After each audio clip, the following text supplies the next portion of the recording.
Se te acaba el tiempo, Jorge. Eso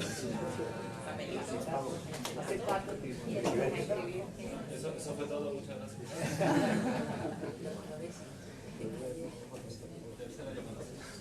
Tercera llamada. Ahí está, de hecho, las figuras cambian. Este es un video de un ejemplo, es la tarea a la que se enfrentan los participantes. Parece la instrucción, ¿no? Okay, aquí estaba. Bueno, graficando ahora sí el seguimiento instruccional, un poco, no tanto en grupo 1 y 2, pero 3 y 4 tienen un seguimiento instruccional alto, es decir, las personas, lo que queremos decir es que las personas están siguiendo las instrucciones, pero cuando graficamos las respuestas correctas, pues vemos que hay una gran variabilidad. Por ejemplo, grupo 1 y grupo 2 hay una gran variabilidad en las respuestas correctas.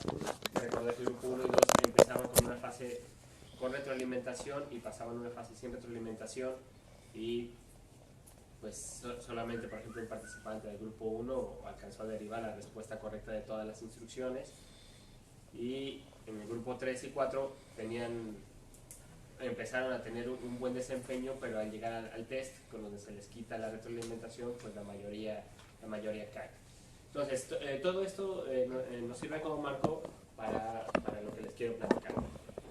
Entonces, hay mayor seguimiento de instrucciones que respuestas correctas, ¿no? Es lo que queríamos decir. Entonces nos preguntamos, ¿fue suficiente el número de sesiones con retroalimentación para observar un aprendizaje y manteniendo el mismo? O sea, nosotros dijimos, bueno, son cuatro sesiones retroalimentadas. Con el diseño original, no importa el grupo, solamente tenían una fase con retroalimentación, independientemente de qué grupo fuera. Entonces dijimos, bueno, pues vamos a aumentar la cantidad. Bueno, primero quitamos 3 grupos, quitamos las fases que no tienen retroalimentación y ahora triplicamos. Entonces, en lugar de tener 4 fases retroalimentadas, ahora vamos a tener 4, 8, hasta 12 fases retroalimentadas, más sesiones retroalimentadas. 12 sesiones retroalimentadas, perdón. Entonces, acomodando los datos de la misma forma, en la parte superior del seguimiento instruccional, abajo las respuestas correctas, pues bueno, observamos un seguimiento instruccional alto en los participantes, como ya lo habíamos observado, pero digamos, al darles tiempo a los participantes, digamos, bueno, tiempo es un decir, ¿no? Digamos, retroalimentación a lo largo del tiempo, bueno, observamos que muchos chicos sí alcanzaron a derivar la respuesta correcta para las 3 y mantener ese tipo de conducta, generalizando la respuesta aprendida a sesiones sin retroalimentación. Participantes 5 a 8, alto seguimiento instruccional. El participante 7 en las primeras 2 fases como que iba bien, ¿no?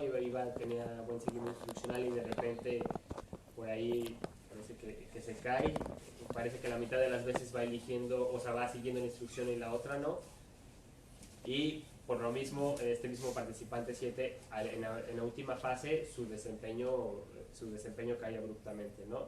El participante 6, a pesar de tener buen seguimiento instruccional, no alcanza a derivar la respuesta correcta.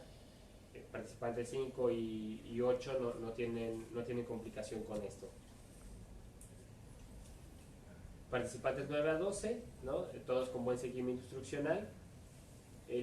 Únicamente el participante 9 igual anda, digamos, por el 50% de desempeño en la última fase. Los demás, sí, también algo interesante a señalar es cómo van adquiriendo a lo largo de las sesiones, es decir, no es una adquisición, digamos, abrupta, ¿no? No van de 0 a 36, o sea, a lo largo de las sesiones van subiendo poco a poco. Nosotros consideramos, o una interpretación de estos datos, es que parece que van aprendiendo cada instrucción como por partes. O sea, primero se aprenden, no sé, estoy inventando, pero se aprenden primero, no elijas idéntico, es diferente, ¿no? Y ese ya la tienen bien, pero les faltan las otras 2, ¿no? Ahora, no elijas el semejante, es idéntico, ya llevo 2. Entonces, parece que eso va pasando a lo largo de las sesiones.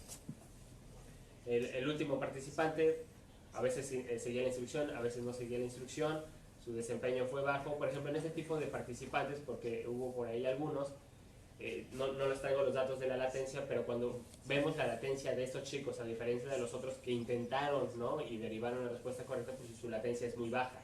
¿Qué quiere decir? Que ya se querían ir y estaban, multiplicar 1, 2, 3, 1, 2, 3, así hasta que se acabara, ¿no? Entonces, ahora, el mismo acomodo, solamente que todos los integrantes del grupo juntos. Entonces nosotros observamos, o sea, son todos los datos sumados de la sesión 1, en este caso eran 13 participantes, en la sesión 2, en la sesión 3, pero todos sumados. Nosotros, ¿qué vemos? Pues vemos un aumento gradual, ¿no?, de respuestas correctas, y el seguimiento instruccional más alto que el de número de respuestas correctas, pero igual alto, pues se mantiene estable, ¿no? Entonces, ¿qué quiere decir esto? Bueno, ahora sí, ¿qué fue lo que nosotros observamos aquí? Que las personas pueden seguir la instrucción y con el número suficiente de retroalimentación van a derivar la respuesta correcta y también van a tener desempeños altos. Entonces tenemos alto seguimiento instruccional y alto número de respuestas correctas. Ahora, una forma diferente de acomodar los datos nos llamó la atención, es decir, ¿qué hicieron ante cada instrucción? Aquí en estas gráficas lo que se está observando es qué hicieron, por ejemplo, ante la instrucción no idéntico, es decir, qué eligieron cada vez que la instrucción no idéntico les aparecía, o qué eligieron cuando la instrucción no semejante aparecía, o qué eligieron cuando la instrucción no diferente aparecía. Nada más para recordar, las figuras que están las palabras que están en recuadro son aquellas que la retroalimentación retroalimentaba como correctas, y observamos precisamente cómo va aumentando, gracias a la retroalimentación, la elección a lo largo de las sesiones de la respuesta retroalimentada. Por ejemplo, algo interesante, algo que ya habíamos comentado en algún momento, es que es más fácil cuando te dicen no elijas el idéntico y la respuesta correcta es el diferente, es como la más fácil de establecer, o lo que se establece más rápido. Generalmente las personas tienden a pensar que lo contrario a lo idéntico va a ser lo diferente, digamos, esa ya está como por default. A diferencia de las otras, ¿no?, que empiezan así como al revés. Y entonces, con el paso del tiempo y con el enfrentamiento a la retroalimentación, pues ya vamos viendo gradualmente el efecto de la retroalimentación. Entonces, ahora sí, sabemos que las instrucciones negativas, con el entrenamiento suficiente con retroalimentación, son suficientes para establecer un comportamiento efectivo y sobre todo mantenerlos en las fases de test donde se les quita la retroalimentación. Bueno, no sé cómo voy de tiempo, entonces bueno, yo sé para las fallas técnicas. Entonces, bueno, de un estudio distinto, pero obviamente derivado de este primero, es este que les voy a presentar ahora. Se llama Insensibilidad a las contingencias y seguimiento de instrucciones negativas en una tarea de igualación a la motor. Igual, contextualizo de manera rápida. Bueno, Hayes tiene toda una teoría sobre las fuentes de control de la conducta, es decir, de qué depende, de qué factores depende nuestra conducta. Y él hace una distinción entre la conducta gobernada por las contingencias y la conducta gobernada por las reglas. La conducta gobernada por las contingencias es la relación entre una respuesta y su consecuencia, y la conducta gobernada por reglas es la relación entre un antecedente verbal y una respuesta que puede ser verbal o puede ser no verbal. Por ejemplo, aquí el caso del niño. El niño puede llegar a la cocina, se quema la mano y probablemente para la siguiente ocasión ya no se va a acercar por la experiencia que tuvo al quemarse la mano. Y en el caso de la derecha, el niño a lo mejor no va a acercarse a agarrar en este caso la estufa caliente, pero porque su madre lo ha regañado y le ha dicho no debes de hacer eso, ¿no? Ayer estaban hablando sobre la topografía y la funcionalidad, ¿no?, las diferencias entre la topografía y la funcionalidad. En este caso, por ejemplo, las dos conductas son topográficamente idénticas, es decir, el niño no se está acercando a la estufa. Uno fue por la experiencia y otro fue porque su mamá se lo ha dicho. Es la misma conducta. La fuente de control, o sea, son funcionalmente distintas, que es algo que se comentaba. La fuente de control es distinta. Una fue un antecedente verbal y la otra fue la contingencia. Entonces, si un sujeto sigue la instrucción, sobre todo cuando se utilizan instrucciones, digamos, comunes, se dificulta reconocer si su comportamiento fue guiado por la instrucción o por las consecuencias. Es decir, eso significa un problema para identificar la fuente de control. O sea, yo veo que alguien se comportó de una forma, pero yo no sé cuál fue su fuente de control. Entonces, para saltar este problema, se utilizan instrucciones falsas para distinguir si la conducta estuvo gobernada por reglas o gobernada por las contingencias. ¿Qué son las instrucciones falsas? Son instrucciones que describen un repertorio de respuestas diferente al reforzado en la tarea. En lo que está señalado en los recuadritos rojos son participantes que ante condiciones falsas siguen siguiendo la instrucción, o sea, a pesar de que le sale el letrero de error, error, las personas siguen siguiendo la instrucción. Este fenómeno se conoce como insensibilidad a las contingencias, ¿no? A pesar de la retroalimentación, los participantes siguen con la instrucción. Este es otro estudio parecido, realizado por Herrera en el 2010, por ejemplo, de 20 participantes en las condiciones falsas, solamente 2 de 20 personas abandonan la instrucción para digamos, ser guiados por la retroalimentación, ¿no? O sea, que en este caso funciona como un reforzador. Esto, digamos, nos llama la atención y nos invita a decir, bueno, ¿por qué las personas siguen eligiendo, ¿no? ¿Por qué siguen siguiendo la instrucción a pesar de la consecuencia en dirección contraria? Entonces, también algo que nosotros notamos es que las instrucciones negativas que nosotros estábamos utilizando del estudio que les acabo de contar no tienen este problema en la identificación de la fuente de control. Al menos en las condiciones que les acabo de platicar, es decir, yo les digo, a ver, no elija la figura tal y la respuesta correcta es esta. Yo, lo que les decía, yo puedo identificar que siguieron la instrucción, pero la retroalimentación no tuvo peso. No hay ningún problema, es decir, las instrucciones negativas son complementarias, o sea, por un lado está la instrucción y la respuesta correcta la retroalimentación te lleva a la respuesta correcta. Quiere decir que yo puedo saber que están siguiendo la instrucción y además están siendo guiados por la contingencia. En estos términos sería conducta gobernada por reglas y conducta gobernada por las consecuencias. Entonces nosotros dijimos, a ver qué pasa, ¿no? O sea, la duda que nos salió es, ¿y qué pasa si ahorita que, o sea, así como las habíamos utilizado son complementarias, pues ahora las voy a hacer contrarias? ¿Qué sucede cuando las consecuencias compiten con las instrucciones negativas por el control de la conducta? Es decir, vamos a utilizar instrucciones negativas, pero ahora en una condición de falsedad, ¿no? Ya se va complejizando un poco, ¿no? O sea, ¿cómo queda establecido? Bueno, pues que cuando les diga yo no elijas el idéntico, la respuesta correcta va a ser el idéntico, porque es una instrucción negativa falsa. Cuando yo les diga no elijas el semejante, la respuesta correcta va a ser el semejante, y cuando yo les diga no elijas el diferente, pues la respuesta correcta va a ser el diferente, ¿no? Es decir, la pregunta es ¿qué van a hacer? ¿No? ¿Se van a ir por la instrucción o se van a ir por la retroalimentación? Utilizamos el mismo diseño del estudio previo, ¿no? De cuando aumentamos el número de sesiones, solamente que todas las instrucciones son falsas. O sea, las 12 sesiones con retroalimentación son falsas. Y les presento los datos de la misma forma. Es bastante llamativo qué es lo que ocurre.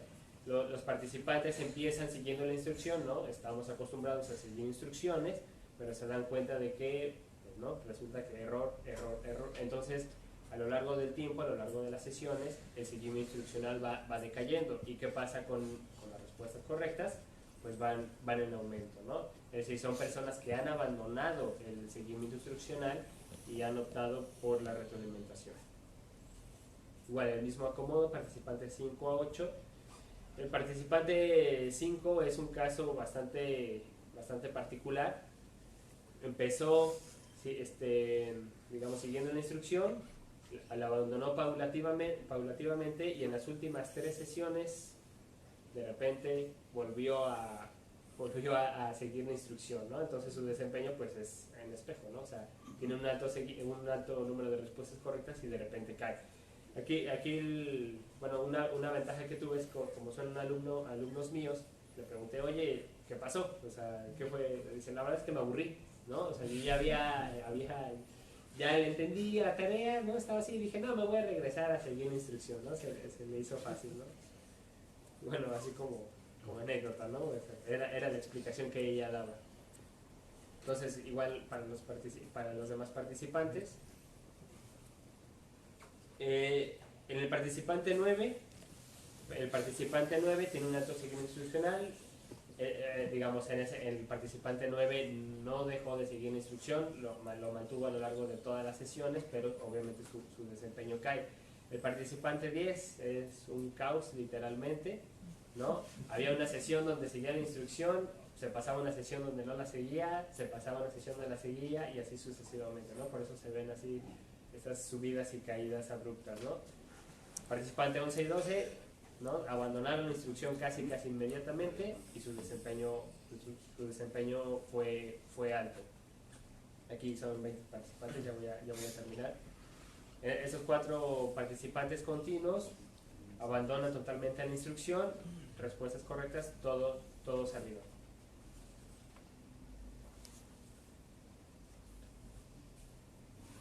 Aquí, por ejemplo, algo que también nos llama la atención es que el fenómeno de abandono de la instrucción aparece como en 2 formas, o al menos así lo hemos notado.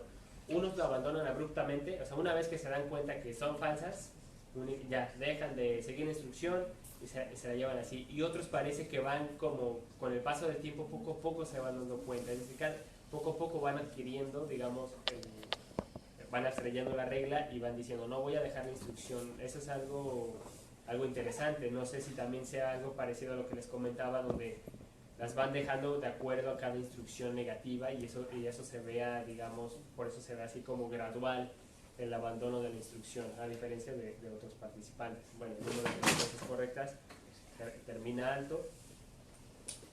Y igual, la misma forma de representar los datos, cuando vemos el seguimiento instruccional, vemos que todo el grupo va teniendo, ¿no? Bueno, los datos planteados de manera grupal, todo el grupo va abandonando gradualmente el seguimiento instruccional hasta niveles bajos y el número de respuestas correctas va aumentando. La misma forma de representarlo, es decir, qué hicieron ante la instrucción no idéntico, qué hicieron ante el no semejante, no diferente, aquí cambia, ¿no? No elijas el idéntico, la respuesta correcta era el idéntico, pues vemos totalmente que hubo un abandono de la instrucción, es decir, no se presentó el fenómeno de sensibilidad de las contingencias. No idéntico, aquí están los idénticos subiendo, no semejante, aquí se ven los semejantes subiendo, y no diferente, aquí se ven los diferentes subiendo, ¿no? Es decir, hay un gran control por las contingencias, al menos en estas condiciones. Y como un comparativo, ¿no? Cuando las instrucciones negativas son verdaderas, son complementarias. Alto seguimiento instruccional y va un aumento de respuestas correctas. Cuando son falsas, ¿no? O sea, cuando han chocado, digamos, pues hay un bajo seguimiento instruccional, abandonan la instrucción y hay un gran número de respuestas correctas. Bueno, conclusiones preliminares sobre esto. El fenómeno de sensibilidad a las contingencias no se presentó en la mayoría de los participantes ante este tipo de condiciones, a diferencia de los estudios previos. Ahora, digamos, como para análisis posteriores, falta determinar el valor de la retroalimentación en sus 2 variantes. Es decir, qué es lo que te hace aprender, el acierto o el error. O sea, el error o el acierto es lo que te está ayudando, o es el error lo que te está ayudando, ¿no? Entonces, digamos, para estudios posteriores vamos a dividir en grupos que únicamente reciban la palabra acierto y otros que nada más reciban la palabra error. Y también algo que quisiera comentar es que también llegamos a utilizar, o sea, nosotros veíamos muy fuerte el fenómeno de insensibilidad a las contingencias. En los estudios previos la gente no abandonaba la instrucción, ¿no? Inclusive llegamos a pensar en utilizar incentivos económicos, ¿no? Para observar, para ver si así podíamos, ¿no? Pero observamos que únicamente utilizando instrucciones negativas, falsas, fue suficiente, ¿no? Digo, a veces parece más llamativo cuando nos dicen no hagas esto, parece que nos están diciendo hazlo, ¿no? O sea, parece que algo de llamativo tiene romper una prohibición, ¿no? Y bueno, por mi parte es todo. Muchísimas gracias.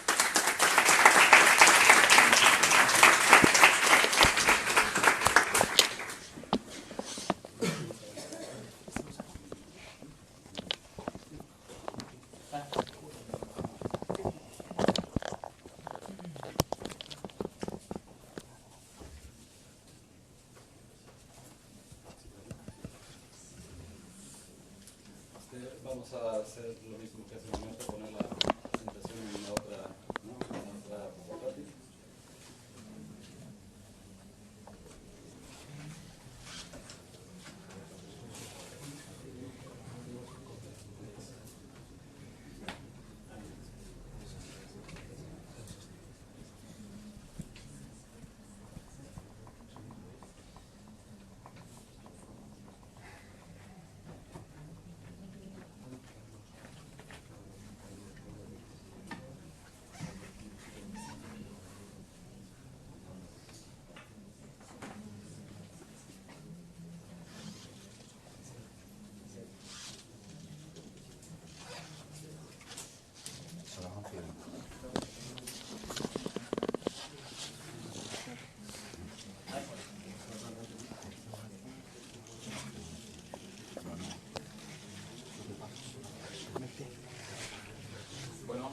a continuar con el siguiente trabajo, ¿no? Que se denomina Palatabilidad y sabor, efectos sobre el modelo de anorexia basado en la actividad.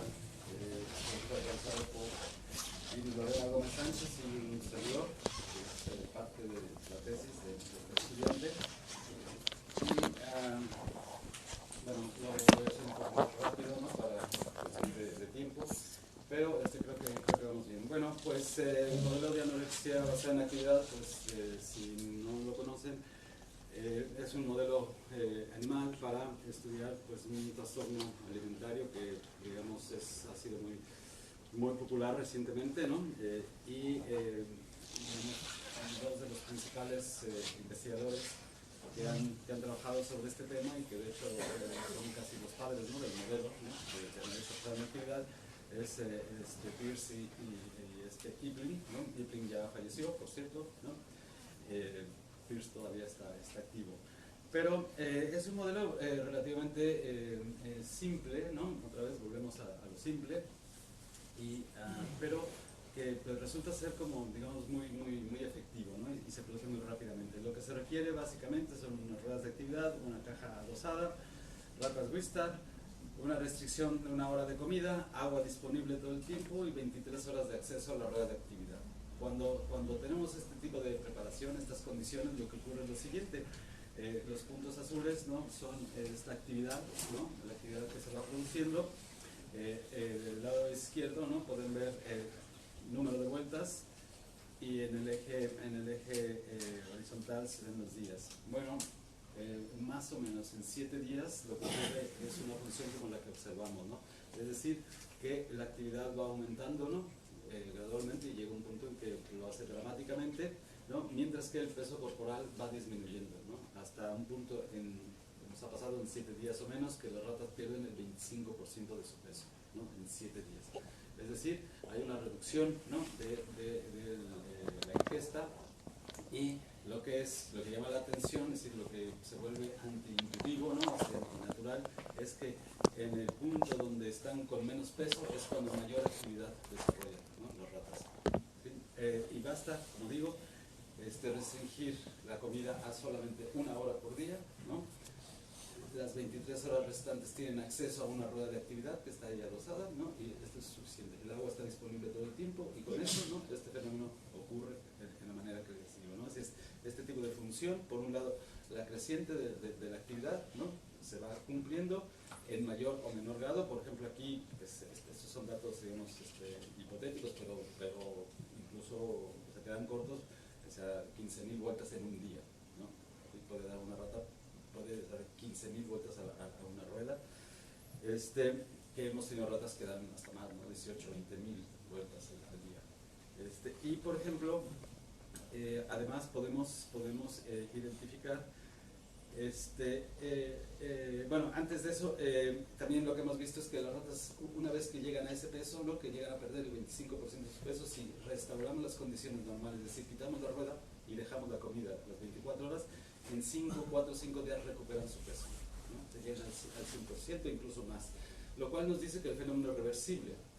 Ojo, esto en humanos es importante. Es decir, a ver, si nosotros no cortamos cuando llegan al 75%, que es un peso, digamos, que se ha establecido, ¿no? que hay que retirar al animal, porque si no se vuelve fatal. Es decir, se mueren las ratas, ¿no? O sea, no para, ¿no? Hay un momento en que esto ya no se controla, ya no hay forma de controlarlo más que parando. Entonces, digamos, aunque varía el criterio, pero el 75%, ¿no? Es una demostración de que esto no, vamos, ya no para, ¿no? Entonces, normalmente nosotros paramos al 7.º día con el Señor, ¿no? Que se cansó, ¿no? El 7.º día lo paramos, ¿no? Porque normalmente vemos que esto digamos, ya va en la función que ya he descrito, ¿no? Entonces lo dejamos y sabemos que va a ocurrir. Pero hay quienes, por ejemplo Ricardo, ¿no? A veces para en el momento en que una rata llega, ¿no? al 65, 70%, 75% según el criterio, ¿no? Y ahí se para el experimento, ¿no? ¿Sí? La demostración real, contundente de que el fenómeno de anorexia pues, se ha producido, ¿no? Entonces, pero la recuperación es muy rápida, ¿no? En 4 o 5 días recuperan al 100% su peso las ratas, ¿no? Y una cosa interesante es que nosotros podemos identificar muy bien, ¿no? La distribución de la actividad de las ratas a lo largo del día.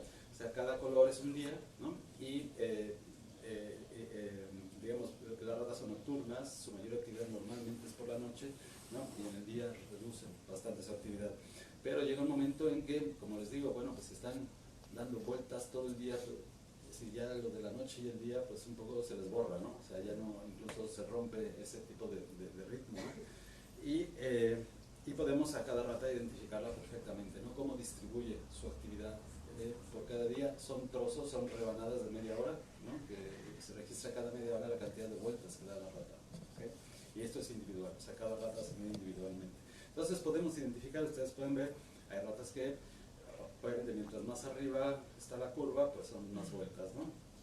Aquí está graficado a 1200 por media hora, ¿eh? Por media hora, ¿no? Entonces se desarrolla una actividad que realmente es prácticamente dramática, ¿no? Las líneas anaranjadas o rojas, no sé cómo se vean aquí, no se ven, hay unas, no se ven. Bueno, ese es el último día y es donde se ve la mayor actividad, ¿no? Es cuando el fenómeno pues, realmente está, ¿no? Bueno, entonces esa es la preparación, ¿no? Esa es la preparación al final, es como sale el fenómeno, es como ocurre, ¿no? Se da esta función, una bajada de peso, ¿no? Dramática, ¿no? En muy pocos días, y un aumento en la actividad también en muy pocos días, ¿no? Bueno, lo que queremos ver es aquí qué ocurre si nosotros a la disponibilidad de comida le añadimos otro tipo de alimento. En este caso pensamos en el azúcar, ¿no? Que tiene dos componentes. Por un lado tiene un sabor, ¿no? Que es un sabor dulce, que a las ratas les encanta, no solo a las ratas, ¿no? Pero les gusta mucho. Y por otro lado tiene, aporta calorías, ¿no? De forma importante. Entonces, ¿qué pasa si nosotros añadimos, ¿no? A la disponibilidad de comida azúcar, ¿no? Una fuente alterna de calorías?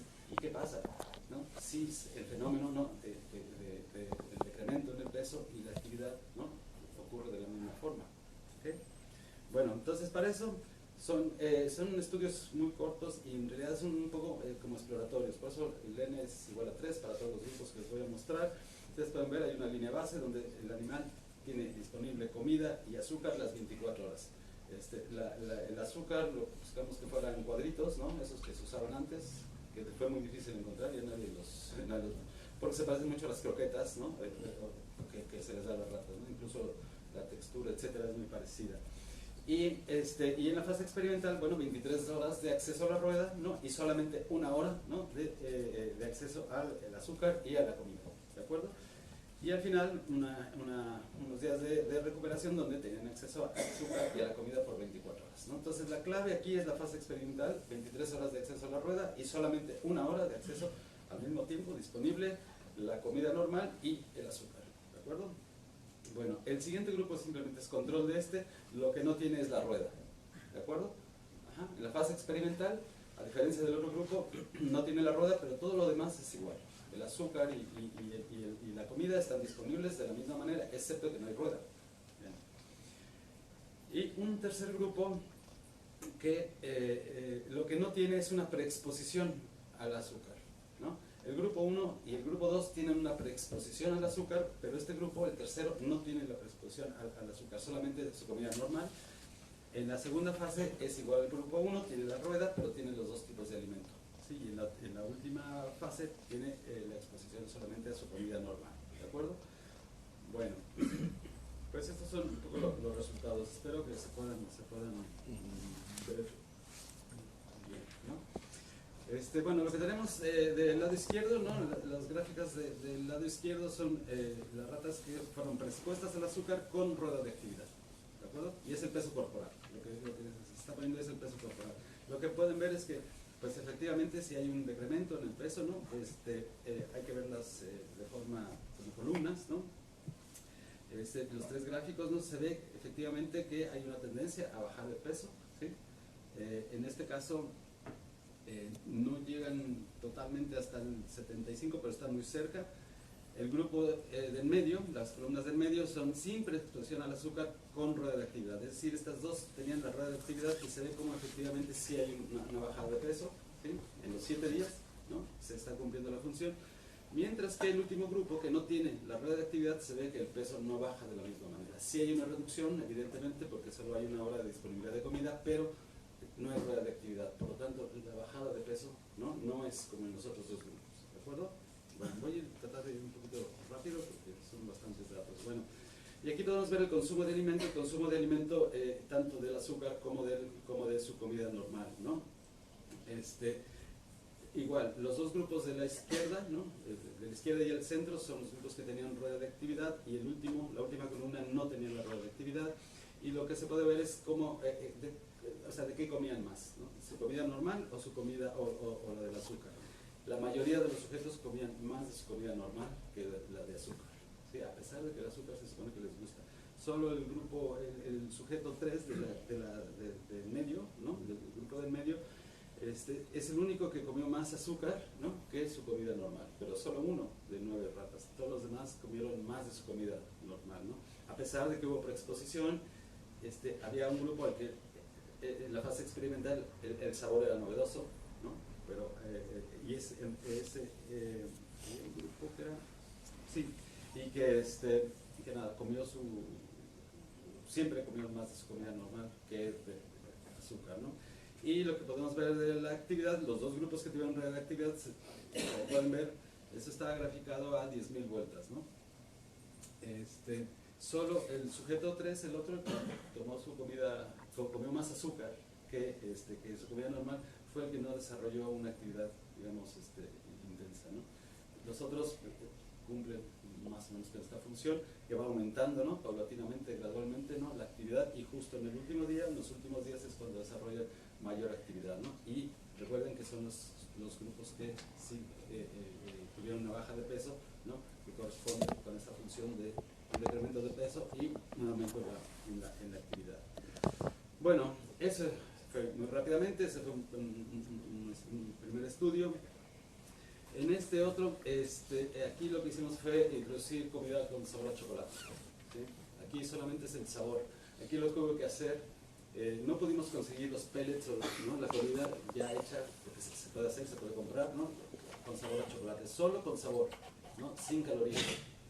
Entonces, Iris, esta alumna, ¿no? Lo que hizo fue deshacer las croquetas, ¿no? Las normales, ¿no? Y ponerles un sabor artificial de chocolate, ¿no? Volverlas a hornear, volverlas a hornear y hacer la forma de los pellets, ¿no? Esto fue una labor totalmente artesanal, ¿no? Entonces esto fue hecho en casa realmente, ¿no? La tecnología pues era el horno, ¿no? Bueno, entonces aquí lo que hicimos fue, bueno, digamos que hay como dos líneas bases, ¿no? Una primera línea base donde las ratas comen su comida normal, una segunda línea base donde hay dos grupos que comen la comida con sabor a chocolate, y dos grupos que no tienen acceso a esta fase, o sea, no prueban el chocolate nunca, ¿sí? No hay preexposición al sabor a chocolate. Y en la fase experimental, todas tienen ¿no? La comida con sabor a chocolate, excepto que dos grupos tienen la rueda, ¿no? De actividad y dos grupos no la tienen, ¿de acuerdo? Que son como grupos controles, y al final, pues, la fase de recuperación con su comida normal. Bueno, ¿cuáles fueron los datos? Otra vez, vamos con el peso corporal, ¿no? ¿Se acuerdan? Hay dos tipos de línea base. En la primera, aquí también son están en columna, ¿no? La primera es la preexposición, ¿no? Al chocolate con rueda, y los del lado derecho es la preexposición pero sin rueda, ¿de acuerdo? Aquí, digamos, lo interesante es que su comida normal y el chocolate, que son este tipo de línea base, pues lo comen bastante bien, bastante normal. O sea, comen el chocolate, ¿no? El sabor a chocolate lo comen, digamos, bien en los dos casos, ¿no? Y el peso, en el caso de cuando hay rueda, si ustedes se fijan cómo va bajando el peso corporal conforme van pasando los días, y no es el mismo bajón, digamos, no lo hace de la misma manera cuando no hay la rueda, ¿sí? El peso no baja de la misma forma. El consumo de alimento, fíjense una cosa interesante, o sea, digamos, a las ratas al principio como que les gustó el sabor, pero al no tener, digamos, no ser nutritivo, ¿no? Van dejando de comerlo, ¿no? O sea, al principio les gusta, pero después lo van dejando, ¿no? Eso se ve en la curva intermedia, ¿no? En los dos grupos, ¿no? En la fase de chocolate. Y en la fase experimental, Se fijan que el grupo con rueda pues comen bastante menos, bueno, comen menos. Esto está graficado a, esto está en gramos, sí, casi menos de 5 gramos, ¿no? Comen, mientras que el grupo que no tenía rueda pues come un poco más, ¿no? Y lo que vemos es que este grupo, o sea, que solamente los que tenían rueda, pues fíjense que esto está graficado a 2.500 vueltas, a diferencia de los otros que estaban a 10.000. Y fíjense que se atenúa totalmente, ¿no? La actividad no va tan intensa, ¿no? Como ocurre en el fenómeno normal. Y solamente añadirles el sabor a chocolate, ¿no? Parece ser que no, impide o atenúa el efecto en la actividad, ¿no? Cosa curiosa, ¿no? Y como digo aquí, ojo, aunque la función, digamos, más o menos se cumple, pero hay que ver que son 2.500 vueltas, ¿no? O sea, realmente es muy poco, ¿no?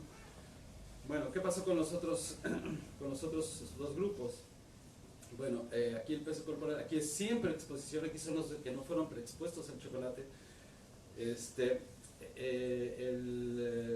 es el peso corporal, ¿no? Fíjense, sin preexposición al chocolate y con la rueda. Pues, digamos, sí hay una bajada de peso, vamos a decir que en los dos grupos, ¿no? Pero no llega a ser igual de intenso como en los casos anteriores, ¿no? El consumo de alimento, esto es solamente durante la fase experimental, ya que no hubo preexposición en la línea base, ¿no? Y pues fíjense que tampoco hay un decremento como, digamos, no hay, comen más, digamos, ¿no? que los grupos anteriores, ¿no? Y no hay actividad, ¿no? Aunque eso está puesto a 6.000, hay una sola rata, ¿no? Que al final sí, ¿no? Se dispara, pero las demás, pues las otras dos se quedan en 1.000 o menos, ¿no? Es decir, se atenúa totalmente el efecto. Bueno, un tercer y último experimento, ¿no? Donde ahora lo que hicimos fue, pues a unas ratas darles una comida grasosa, ¿no? Más rica en grasa, ¿no? Y comparar ahora sí es chocolate, no solamente sabor chocolate, sino ahora sí es chocolate. Lo que decimos fue chocolate, porque vemos que el sabor, pues lo que hizo fue como atenuar el efecto, ¿no? Pero entonces ahora tratamos de comparar si les damos comida grasosa, ¿no? O sea, rica en grasas, pero el pepperami ¿no? Que lo venden así, tal como está ahí, y chocolate, pedazos de chocolate normal, ¿no? Bueno, entonces hay dos grupos, los dos primeros grupos están con el pepperami, ¿no? La diferencia es que uno tiene la rueda y otro grupo no tiene la rueda, ¿de acuerdo? Y en el caso de los dos de abajo, ¿no? La diferencia está, tienen chocolate, uno tiene rueda y el otro no tiene rueda, ¿de acuerdo?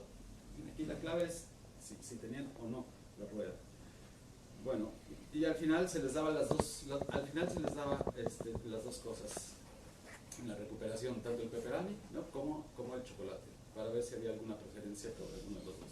Ahí tratamos de aprovechar eso, ¿no? Bueno, ¿y qué ocurrió? En la parte de arriba, las dos filas, ¿no? de arriba es la comida grasosa, el peso corporal, y fíjense ustedes pues que el decremento es muy poco, ¿no? Tanto en el grupo experimental, que es el que tiene acceso a la rueda, ¿no? como en el grupo control, que no tiene acceso a la rueda, ¿no? Así que la bajada de peso es muy leve, baja muy poco de peso. Y en el caso de los grupos que tenían el chocolate, pues hay un sujeto, ¿no? que sí baja dramáticamente el peso, pero los otros dos no. Y de hecho los otros no bajan el peso tampoco, como supuestamente se esperaría, ¿no? Entonces aquí solamente hay una que, digamos, su peso sí baja de forma dramática, incluso llegó a pasar hasta 65%, tuvo que sacarla antes, ¿no? de terminar el experimento o de completar los 7 días. Y aquí está el consumo de alimento durante la fase experimental. ¿Se acuerdan que en los otros casos estaba muy por debajo, ¿no? el consumo de alimento? Pues vean ustedes que aquí, o sea, las ratas consumen tanto la comida grasosa como el chocolate. Ahora, fíjense que el chocolate iba bajando, ¿no? Como lo iban consumiendo cuando era el sabor nada más. Ahora, cuando era el chocolate de verdad, ¿no? Sí, lo consumen y lo consumen de manera importante, ¿no? Bueno, ¿qué pasa con la actividad? Pues acuérdense, había un grupo, ¿no?, de actividad con grasa y uno de chocolate con rueda, ¿no? Estos dos grupos son los que tuvieron rueda. Bueno, pues fíjense que aquí estamos hablando de, está graficado con 12.000 vueltas, ¿no? Entonces el grupo de comida grasosa, pues fíjense que está pues por debajo. Mientras que en el caso del chocolate, solo una, ¿se acuerdan la que se fue para abajo? Pues desarrolló una actividad intensa. Los otros dos, digamos que el efecto es más tenue, ¿no? Bueno, ¿qué podemos decir de todo esto?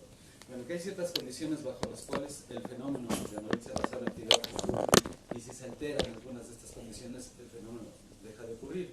Esto es importante para, digamos, las implicaciones que podría tener. No lo voy a hacer ahora, pero como implicaciones con respecto al tratamiento de la anorexia. Uno de los problemas más graves que hay con las personas que padecen, ¿no?, la anorexia es que hay una recaída, ¿no? O sea, hay tratamientos que parece que lo pueden detener momentáneamente, ¿no?, y puede ser exitoso en eso, pero hay una recaída después, y la recaída suele ser muy grave, incluso peor, ¿no?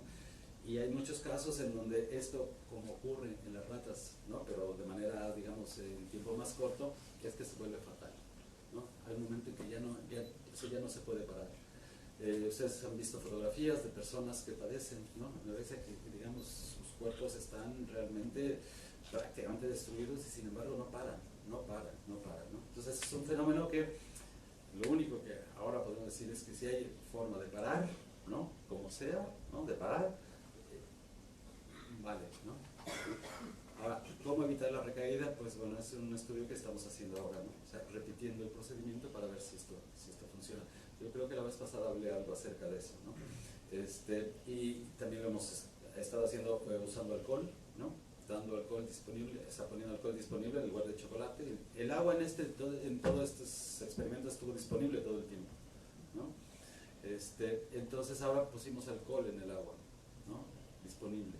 ¿Por qué? Porque está habiendo el fenómeno de anorexia, ¿no? La gente que está padeciendo anorexia, pues ahora bebe, o sea, no come, pero bebe alcohol, ¿no? Entonces el alcohol produce calorías, ¿no?, y da como energía, ¿no?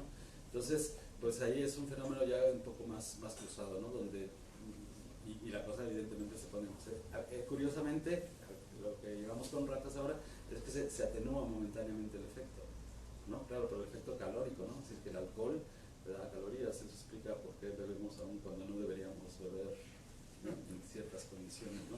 Pero, en fin, bueno, pues estos son datos que quería mostrarles, donde pues la palatabilidad, ¿no? Sí, ya.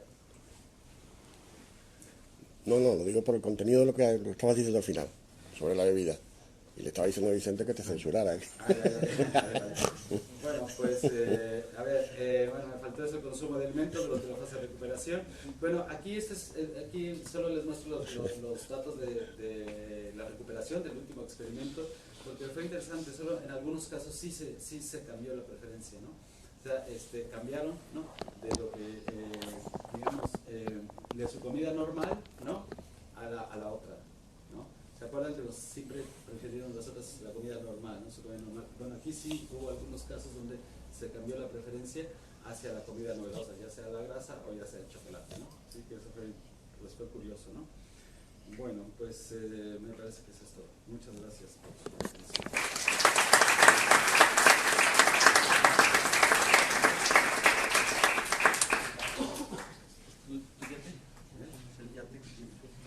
Es el yate que nos está esperando.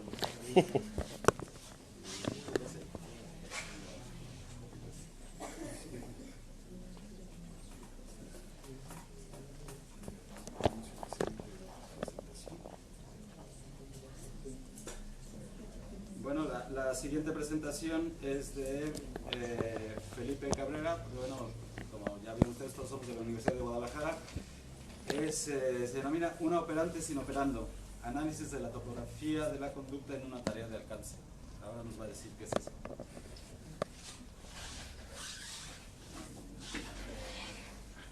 Bien, pues muchas gracias por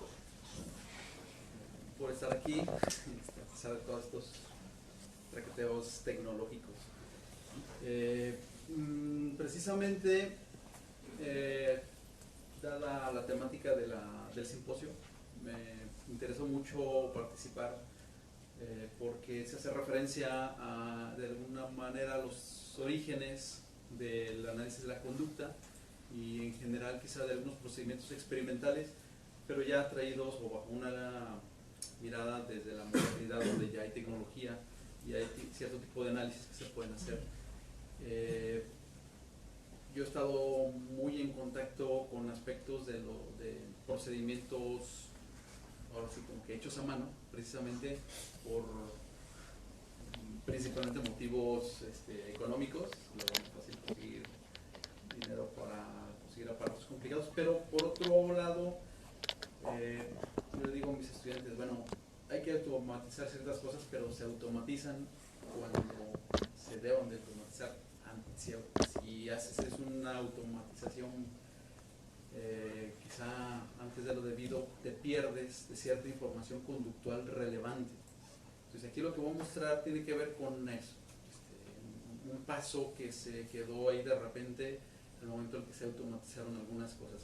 Y es precisamente a lo que me voy a referir a ciertas conductas en donde no hay un operante,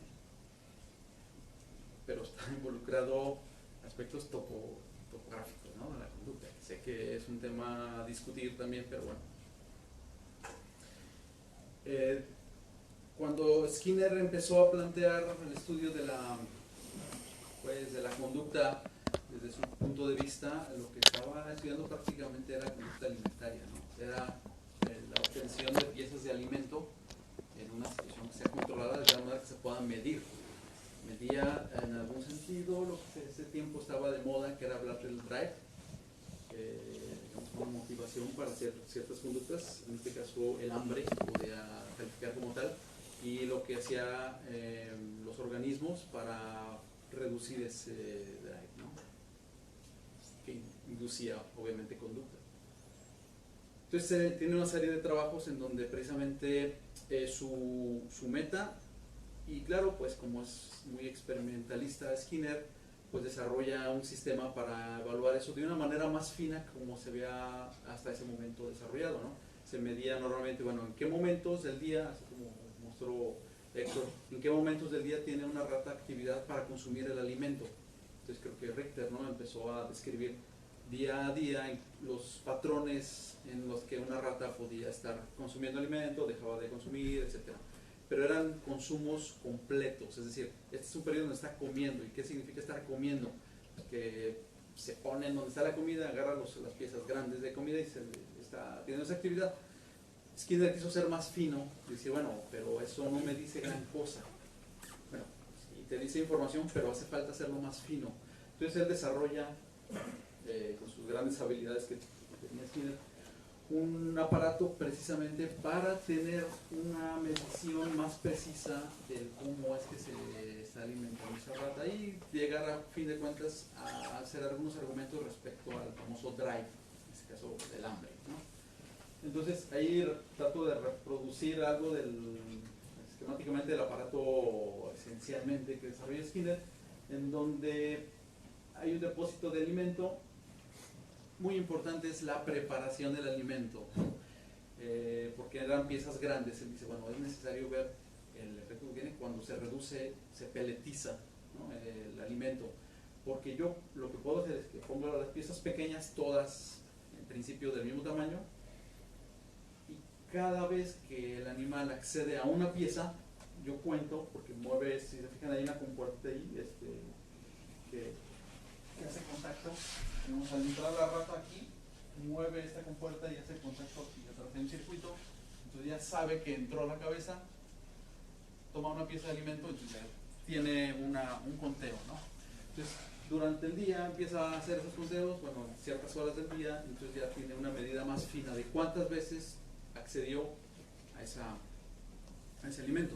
Entonces, entre sus variables, primero, las condiciones con las que desarrolla esto sería, bueno, la comida preparada en pequeñas piezas. Eso fue clave, llegar a eso, ¿no? Y un dispositivo, precisamente para medir la tasa en la que se toma ese alimento, ¿no?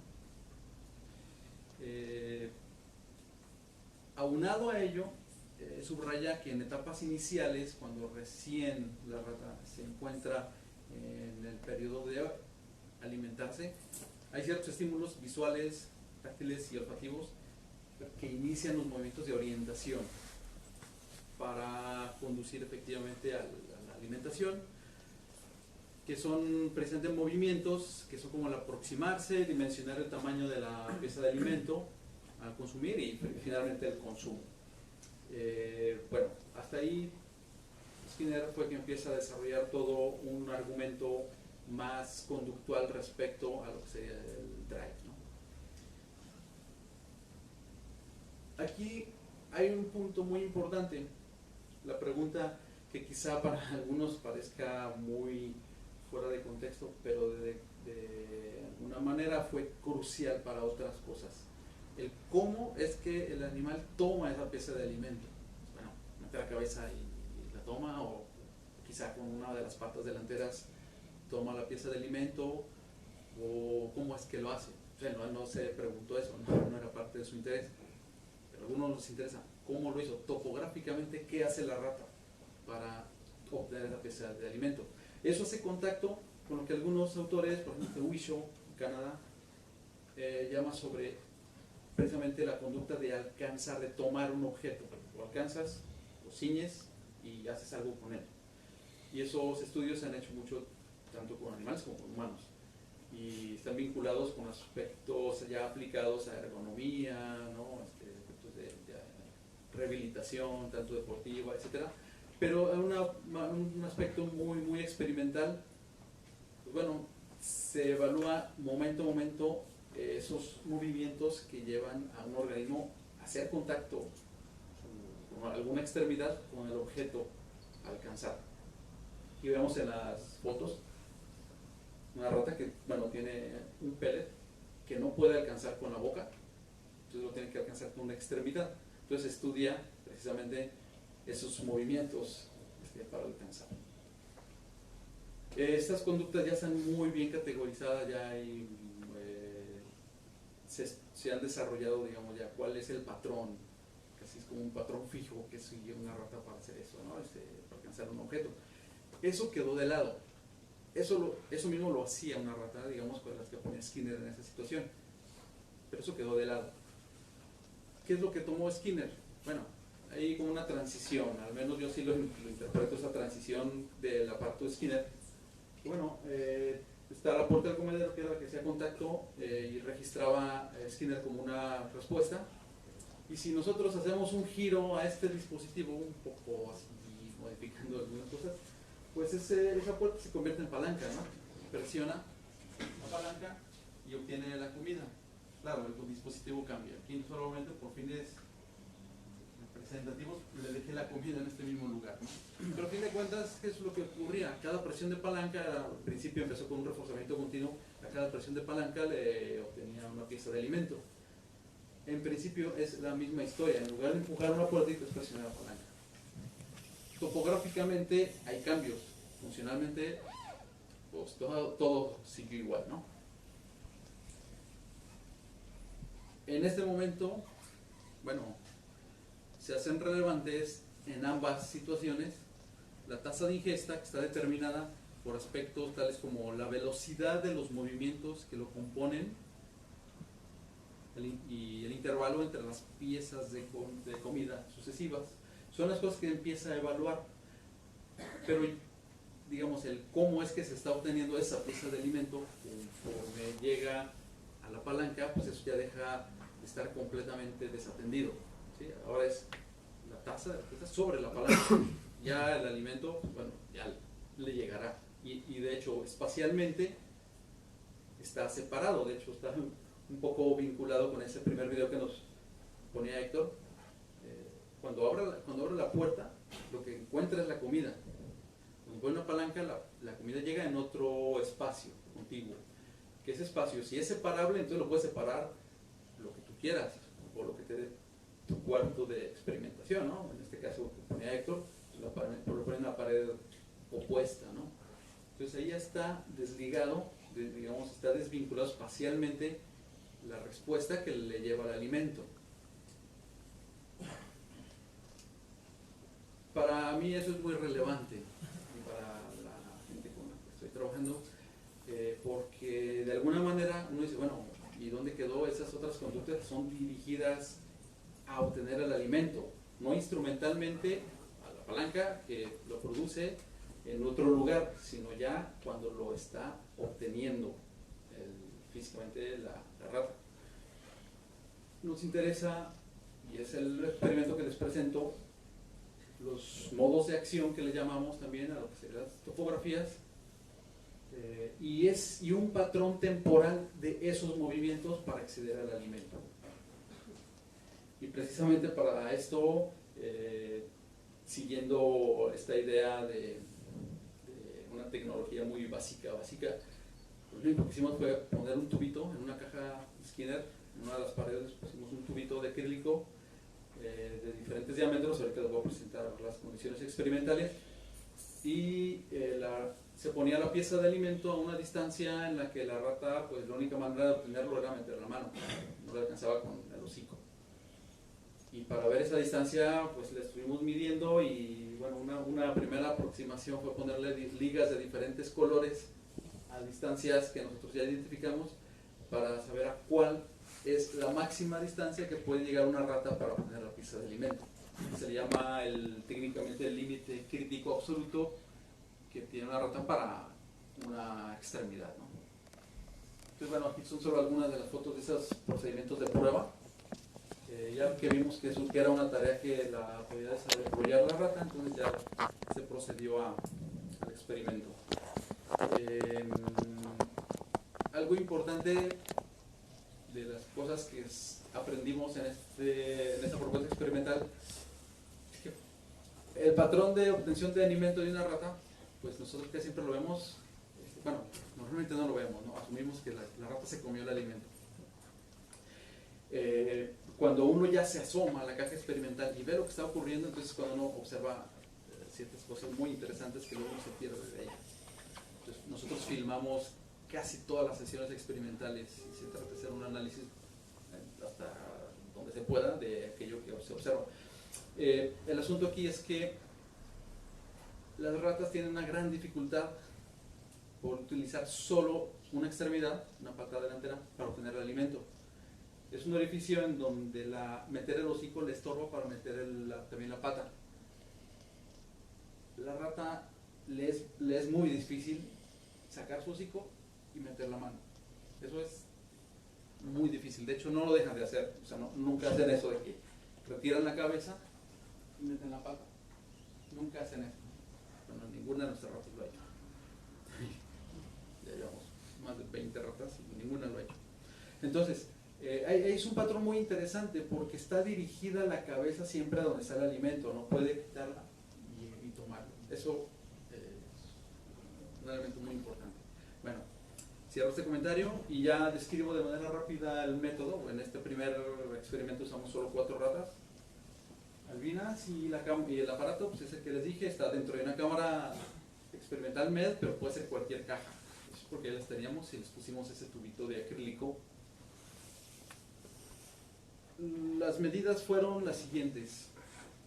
Se manipuló el diámetro de ese orificio de 1.8, 2.5 y 3.2 centímetros, el diámetro del orificio, pero también la altura. A diferentes alturas se pusieron cada uno de esos diámetros, entonces fue desde una altura de 3 centímetros respecto al piso a 8.5 y hasta 20 centímetros respecto al piso. Entonces había diferentes grados de dificultad para obtener la pieza de alimento, implicando obviamente diferentes topografías para lograrlo. Se hicieron 6 sesiones experimentales constituidas por 10 ensayos, en donde estaban ahí distribuidas las diferentes alturas, los diferentes diámetros, etc., ¿no? De manera aleatoria. Ok. Lo que obtuvimos, un primer tipo de análisis es un aspecto topográfico respecto a la lateralidad. Una pregunta es, ¿y con qué pata? ¿Con qué pata agarran la pieza de alimento? Bueno, es como decir, las ratas son zurdas, son diestras, o no les importa ese problema, ¿no? Hay algo aquí muy interesante que observamos. En este gráfico lo alcanzamos a ver. Conforme avanzan las sesiones, en la primera sesión vemos que la proporción de la extremidad dominante, ¿sí? Puede ser la izquierda o la derecha, eso lo obtuvimos después. ¿Cuál fue la dominante? La proporción de la extremidad dominante fue, al principio no era exclusiva, era cerca de 0.5 en algunas condiciones. Es decir, eso de que son diestras o zurdas, pues dependiendo de la situación o de las restricciones ambientales que haya, se pueden manifestar o no pueden manifestarse. Por ejemplo, en el diámetro, a la altura, a la mayor altura, 20 centímetros son los cuadritos, pero en el diámetro más pequeño se ve que es casi indiferente, está cerca de 0.5, es decir, usa tanto la izquierda como la derecha indistintamente. Pero a la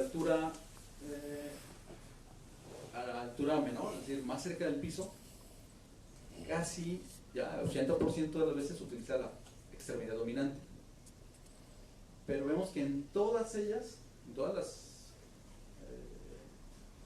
las alturas, conforme pasan las sesiones, va haciéndose casi exclusivo la pata dominante. Entonces, eso lo van, no podemos decir si lo van adquiriendo, al menos se va modificando conforme a la experiencia, ¿sí?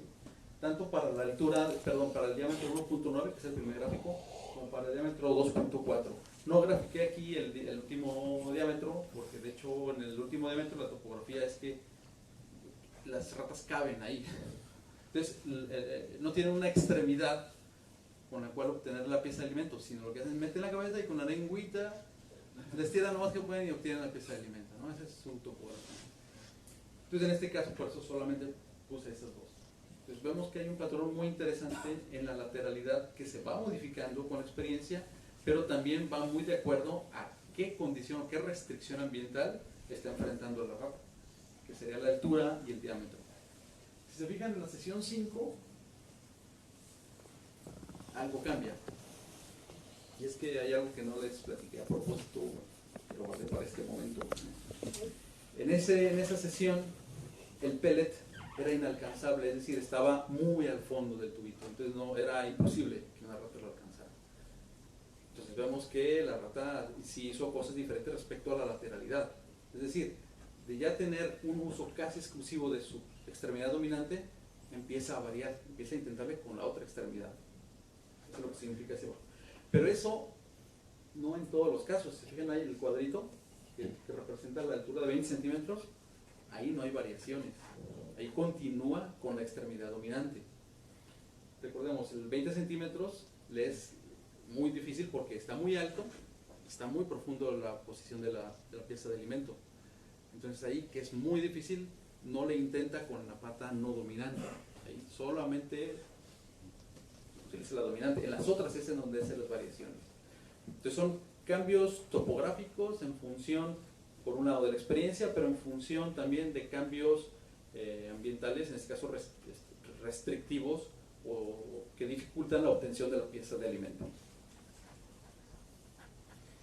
Entonces ya vimos que en esa sesión era algo interesante. Entonces ya con todas las ratas, lo que les presenté es de una rata solo por fines representacionales. Y ahora les presento aquí ya también, para no tardarme mucho, los datos promediados de todas las ratas, en donde la sesión 5 queda el pellet inalcanzable. Entonces ya vemos que a mayor altura las ratas utilizan en mayor proporción su extremidad dominante, pero a las alturas menores eso tiene diferencias bastante grandes, ¿no? Cuando es el diámetro mayor, que es 3.2 centímetros, es prácticamente indiferente, ahí utiliza todo, de hecho no es su pata dominante, incluso les digo, la lengua, ¿no? Porque cabe toda la rata, pero empieza, digamos, en este caso su topografía dominante sería con la lengua, pero al no alcanzarlo empieza a meter un brazo, empieza a meter otro, entonces empieza a hacer de todo. Pero eso va cambiando gradualmente. Cuando es el diámetro 2.4, eso ocurre en menor medida, y finalmente en el diámetro más pequeño, que es el más difícil, es en donde menos le afecta en el cambio topográfico de la lateralidad.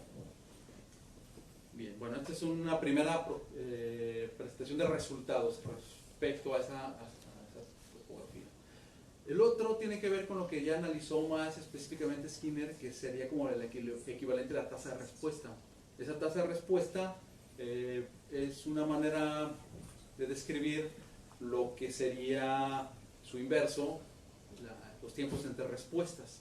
Skinner de hecho empieza hablando de la tasa de respuesta precisamente determinada por esos tiempos entre las respuestas, ¿no? Es una manera quizá más precisa de hablar de la tasa. Digamos, tiene sus posibles problemas, pero a mí me gusta más hablar de esta manera. ¿Por qué? Porque se puede hacer ciertos análisis en donde uno puede estudiar esa separación entre una respuesta y otra, quizás sea función de algo, ¿sí? En este caso es los movimientos repetitivos del brazo. La rata lo que está haciendo no es que solamente hace un movimiento, alcanza la pieza de alimento y ya termina, no. La rata hace muchos intentos hasta que alcanza la pieza de alimento. En el caso del que es inalcanzable, está ahí haciendo muchos intentos con un brazo o con otro, ¿sí? No es solamente de un ensayo y termina. Entonces, ¿cómo se distribuyen esos diferentes intentos? Aquí me voy rápido para no detenerme tanto en el tipo de análisis que hicimos, solamente para describir que ese mismo análisis que se hace con las tareas operantes, con un operando, donde se analizan las tasas de respuesta en términos de los TERS. Una manera que ha sido muy interesante es con un modelo exponencial que planteó originalmente Schul a partir de unos modelos ahí markovianos que desarrolla Peter Kelin, en donde se determina, bueno, con algunos parámetros el TER mínimo posible, el tiempo entre respuestas mínimas posibles para el organismo, sería el delta, ¿no? O la B sería la tasa del inicio de una serie, de un tren de respuestas, ¿no? ¿Cuál es la probabilidad de que una respuesta sea el inicio de una tasa alta de respuestas? O la W sería la tasa de respuestas dentro del tren. Entonces, si hay un tren de respuestas, esa tasa al interior de ese grupo de respuestas, ¿qué tasa tiene, ¿no? Ese sería el parámetro W. Y el parámetro Q es la probabilidad de que esa tasa, ese tren de respuestas termine, ¿no? Digo, la probabilidad de que una respuesta sea el término de un tren de respuestas, ¿no? Entonces, eso es en lo que consiste eso, simplemente. Entonces, esto se ha hecho normalmente para palancazos. Aquí lo que yo estoy poniendo es, bueno, aquí está la palanca. ¿Cómo analizas eso? Pues precisamente con las topografías para alcanzar el pellet, no con un dispositivo que presionas y que te conoce el pellet. La misma conducta para tomar el pellet. Y lo que tenemos precisamente son los datos típicos que se obtienen como si fuera sobre un operando. Es lo mismo que ocurre con la conducta para alcanzar el pellet. Son movimientos que ocurren sin que estén de alguna manera soportados por un objeto, ¿sí? para registrarlo, simplemente el movimiento para alcanzar. Entonces vemos que los 3 diámetros y para las 3 alturas el modelo describe bastante bien los datos. Son solo, en este caso, 4 ratas, y aquí estoy poniendo todas ellas, ¿no? Para fines gráficos. Y aquí, para, digamos, ya la parte final del análisis, es esas restricciones ambientales para alcanzar la pieza de alimento está vinculada con lo que nosotros le llamamos, digamos, los posibilitadores de acción. Un posibilitador de acción, o en este sentido también puede ser un obstructor de una acción, es aquellas condiciones ambientales que te van a facilitar a que realices una conducta u otra, incluso su topografía. Está muy vinculado, de hecho está asociado a un término que no viene del análisis de la conducta, pero es muy cercano a ello, viene de la conducta ecológica, de la psicología ecológica, que tiene que ver con lo que le llaman affordance, ¿no? Es decir, qué aspecto del ambiente físico te hace más probable que realices una conducta y no otra. Entonces, en ese sentido, cada uno de los parámetros del modelo que les describí rápidamente nos puede mostrar el punto máximo, en estos gráficos, el punto máximo que puede facilitar, ¿sí?, una conducta y su topografía la restricción ambiental a la que sometemos a una rata. Entonces, con esta descripción analítica, con una preparación experimental con casi nada de tecnología, de hecho prácticamente nada, bueno, ahí lo más complicado es la cámara, creo que podemos tener una definición muy interesante sobre lo que sería una operante, ¿sí? Una posible reflexión, que es lo que pongo acá en la discusión. Digamos que hay una respuesta no artificial, muchas veces se le llama que es una respuesta artificial o el palancazo, ¿no? Hay una de las críticas que se le hacen, y yo creo que todos hemos sido expuestos a eso. No, una rata no va por el mundo presionando palancas. Entonces, eso no es natural. Sí, no pasa nada, esa crítica se tira fácilmente. Vamos, sí, tú le enseñaste, ¿no? No presiona palancas, pero hace otras cosas que topográficamente se le parecen. Por ejemplo, escala, cava, muchas cosas con sus extremidades, corre. Todo está vinculado. Se ha estudiado que está vinculado. En este caso es, bueno, pero también lo puedes estudiar experimentalmente sin el operando, que son las conductas de alcance. Entonces, esa crítica que es que, es artificial, no es artificial. Mira, ¿cuántas veces no una rata en su situación natural tiene que alcanzar, no sé, algo y tiene que ver la manera de hacerlo, una extremidad, no necesariamente con la boca, ¿no? Eso, digamos que se puede analizar con las mismas herramientas que se hace cuando hay un operando, ¿no? Nos pone, por ejemplo, aquí a discutir, bueno, eso de la lateralidad, que de repente puede ser intrascendente, pero vemos que tiene un patrón muy interesante y que aunque no tenga una funcionalidad, digamos, que pueda verse como diferente, inicialmente puede dar una diferencia, por ejemplo, cuando hay una cierta dificultad para lograr, digamos, que cumpla cierta función, cambiará la topografía del comportamiento. Y bueno, ya solamente el aspecto del modelo, en donde la distribución temporal de esas conductas de alcance, pues bueno, son muy compatibles, de hecho son muy idénticas a lo que se hace cuando sí hay un operando. Y está vinculado, en mi última frase, con aquello que se llama los affordances, porque precisamente se ve como en qué probabilidad es que la disposición física de un objeto va a controlar cierta topografía de conducta y cuáles son las que menos probables que van a ejecutarse en esa situación. Pues bueno, hasta aquí era mi presentación. No sé si me pasé, me faltó tiempo, pero bueno, la idea es que podamos discutir sobre esto. Muchas gracias.